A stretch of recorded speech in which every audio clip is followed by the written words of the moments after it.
Qala Rasulullah sallallahu alaihi wasallam, al-muslim man salima al-muslimuna min lisanihi wa yadihi. Kita lanjutkan bahwa muslim naik turun derajatnya sesuai dengan perjuangannya. Salah satu perjuangan yang mesti ditempuh oleh setiap muslim adalah bagaimana memanfaatkan lisan agar berguna bagi kepentingan muslimin yang lain. Karena Rasul menegaskan man salimal muslimun min lisani. Kalau sudah terpelihara lisannya dengan pemeliharaan qalbu, karena dorongan kesucian qalbu, lisannya juga akan suci. Walaupun seseorang yang memiliki lisan yang suci itu bukan ahli bicara, bukan ahli nyusun kata, tetapi ternyata sepotong kata yang keluar dari lisan yang didorong oleh qalbu yang suci akan berpengaruh bagi pendengarnya.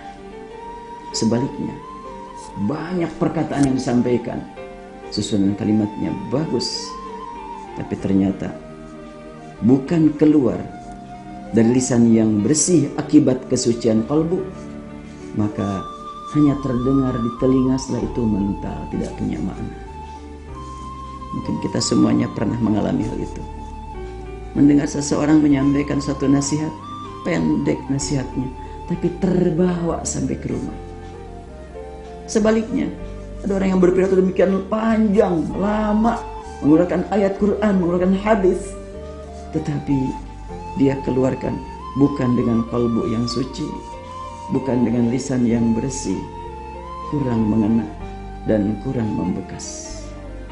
Karena itu, ketika ingin kita sampaikan nasihat kepada orang lain, maka tentunya yang pertama adalah kita harus bertobat terlebih dahulu. Itulah kehidupan para pendahulu kita.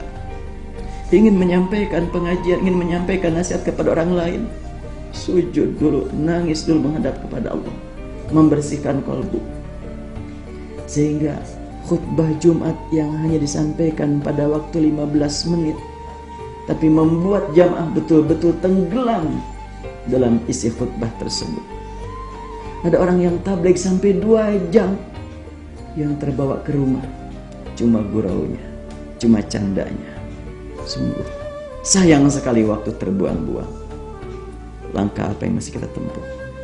Semuanya kita adalah bertanggung jawab tentang lisan ini agar kita gunakan untuk menyelamatkan orang lain. Bukan cuma kewajiban orang yang disebut ustaz, bukan cuma kewajiban orang yang dipanggil sebagai kiai, sebagai ulama, tapi semuanya kita diperintah untuk menggunakan lisan demi kepentingan orang lain. Dan ini adalah kewajiban setiap pribadi muslim yang masih terpelihara imannya dalam kalbu.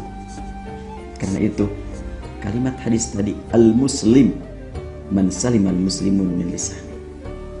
Muslim itu adalah orang yang memang membuat orang lain selamat dari lisannya, selamat dengan lisannya, selamat dari kalimat yang muncul dari lisannya. Jadi bukan cuma sekedar tidak membahayakan, bukan cuma sekedar terjaga lisannya dari perkataan yang kotor, tetapi lisannya berguna buat yang lain. Artinya kita harus senantiasa berjuang untuk menasihati orang lain. Rasulullah bersabda, ad-dinun nasihah. Qalu liman ya Rasulullah?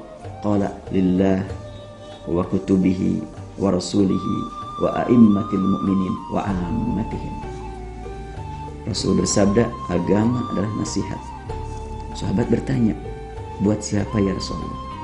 Rasul menjawab, untuk Allah. Artinya Allah menasihati kita.